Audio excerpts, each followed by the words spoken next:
আসসালামু আলাইকুম বন্ধুরা, আপনারা সবাই কেমন আছেন?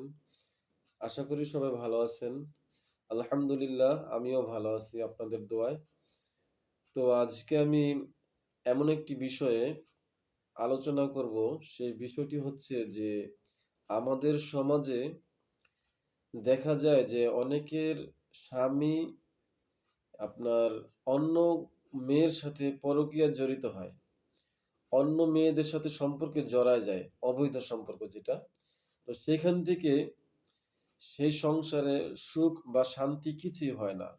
হ্যাঁ? তো ওই নারী যদি ইচ্ছা করে যে আমি আমার স্বামীকে ওই পরকীয়া থেকে ফিরিয়ে আনবো, কিভাবে আনবো? ওই মেয়ের সাথে অ্যা অবৈধ সম্পর্কটা কিভাবে আমি বিচ্ছেদ করব? তো এই বিষয়টা অনেকে আমাকে কমেন্টস করেন যে বলেন যে, "ভাই এটা কিভাবে কি করা যায়?" অনেকে জানতে চায়। তো আমি ভাবলাম যে এরকম একটা বিষয় এই ভিডিও বানাই, যে ভিডিওটার মাধ্যমে সবাই বুঝতে পারুক যে এই ধরনের সমস্যার ফেস যারা হইতেছে তাদেরকে একটা সমাধান তো অবশ্যই দেওয়া উচিত। তো আমি ভাবলাম তো আজকে এমন একটি ভিডিওই বানাবো যে ভিডিওটা দেখলে যারা এই সমস্যায় ভুগতেছেন অনেকদিন যাবৎ, হ্যাঁ? তার স্বামী অন্য মেয়ের সাথে পরকীয়া জড়িত হয়ে যায়, তার সাথে অবৈধ সম্পর্ক হয়, অথবা স্ত্রী অন্য পুরুষের সাথে সময় দেয়, হ্যাঁ? অবৈধ সম্পর্ক জড়িত হয়ে যায়। তখন এই অবৈধ সম্পর্ক থেকে কিভাবে ফিরাবেন? স্বামীকে কিভাবে ফিরাবেন, অথবা স্বামী স্ত্রীকে কিভাবে ফিরাবেন? তো এই বিষয়ে আমি একটু সমাধান দেব আজকে। তো ভিডিওটা যদি একটু বড় হয়, তারপরে আপনার ধৈর্য সহকারে সবাই ভিডিওটা সম্পূর্ণ দেখবেন।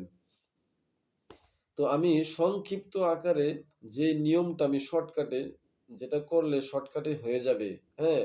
তার সাথে পরকীয়া সম্পর্ক অথবা অবৈধ সম্পর্কটা নষ্ট হয়ে যাবে। তার স্ত্রীকে আগের মতো সময় দিবে এবং মহব্বত করবে। ওই নারীকে ভুলে যাবে। হ্যাঁ? ওই নারীর সাথে একটা বিচ্ছেদ হয়ে যাবে। তো এরকম জায়েজ কাজগুলি যেগুলি আছে সেগুলি ক্ষেত্রে আপনি যদি প্রয়োগ করেন, ইনশাআল্লাহ আমি আল্লাহর কাছে আশাবাদী এরকম জায়েজ কাজগুলি আপনার ১০০% হয়ে যাবে, সাকসেস হবে। তো বিষয়টা হচ্ছে যে এখানে কিছু লেখা আছে। এই লেখাগুলি এরকম কিছু লেখা আছে। এই লেখাগুলি আপনারা কাগজে কলম দিয়ে লিখবেন, জাফরান কালি দিয়ে কাগজে লিখবেন। লেখার পরে এখানে যে ব্যক্তির সাথে অবৈধ সম্পর্ক আছে তার নাম, সে তার মায়ের নাম, এবং যে তাকে যে তাকে ভুলে যাবে, যার বিচ্ছেদ হবে, তার নাম, তার বাবার নাম দিতে হবে। তো এরকম পিতামাতার নাম দিয়ে এখানে বসিয়ে এই কাগজটা এভাবে লিখবেন। লেখার পরে তো সেই কাগজটা লেখার পরে আপনারা ওই কাগজটি পানিতে, ১ গ্লাস পানিতে ভিজিয়ে ওই পানিটা আপনার স্বামীকে খাইয়ে দিবেন। তো এরকম ১ বার, ২ বার, ৩ বার করলে ইনশাআল্লাহ অবশ্যই আপনার স্বামী আপনার দিকে বাধ্য হয়ে যাবে, এবং যার সাথে পরকীয়া জড়িত, যার সাথে অবৈধ সম্পর্ক জড়িত, তাকে ভুলে যাবে এবং তাকে ঘৃণা করবে। হ্যাঁ? তো এই নিয়মটা যদি আপনারা সুন্দর মতো করতে পারেন যে আমার স্বামীকে অন্য মেয়ের থেকে ফিরিয়ে আনবো, অন্য মেয়ের সাথে যে অবৈধ সম্পর্ক আছে ওই সম্পর্ক ছিন্ন-বিচ্ছিন্ন করে তাকে ভুলে যাবে এবং আমাকে আগের মতো মহব্বত করবে, হ্যাঁ? আমাকে প্রাধান্য দিবে, আমাকে তোয়াক্কা করবে, আমার সাথে সংসার সুন্দর মতো করবে।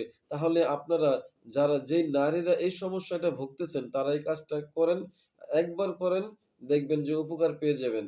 আর যদি এটা স্ত্রীর ক্ষেত্রে হয়, যদি কারো স্ত্রী অন্য পুরুষের সাথে অবৈধ সম্পর্কে জড়িয়ে যায়, তার সাথে পরকীয়ায় জড়িয়ে যায়, তাহলে তার সম্পর্কটা ঠিক একই রকমভাবে আপনিও নিজে ওইটা লিখবেন।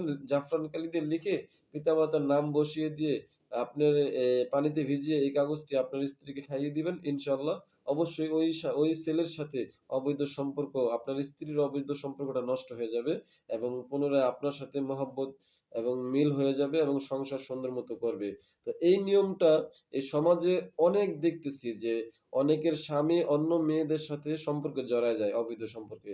আবার অনেকের স্ত্রী অন্য পুরুষের সাথে সম্পর্কে জড়ায় যায়। তো সেক্ষেত্রে এই তদবিরটা যদি আপনারা ঠিকঠাক মতো করতে পারেন, আমি আল্লাহর কাছে আশাবাদী আপনারা এই কাজটা ১০০% সফলতা পাবেন, ১০০% কাজ হবে।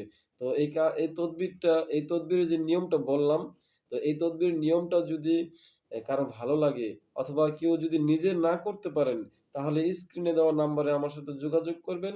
অ্যা ইনশাআল্লাহ অবশ্যই আমি আপনাদের এই কাজটা করে দিব।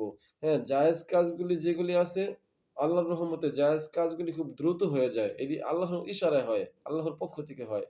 হ্যাঁ? তো আপনারা না পারলে আমাকে ফোন করবেন, আমি কাজটি আপনাদের করে দিব। তো আজকে এই পর্যন্তই। আসসালামু আলাইকুম ওয়া রাহমাতুল্লাহ।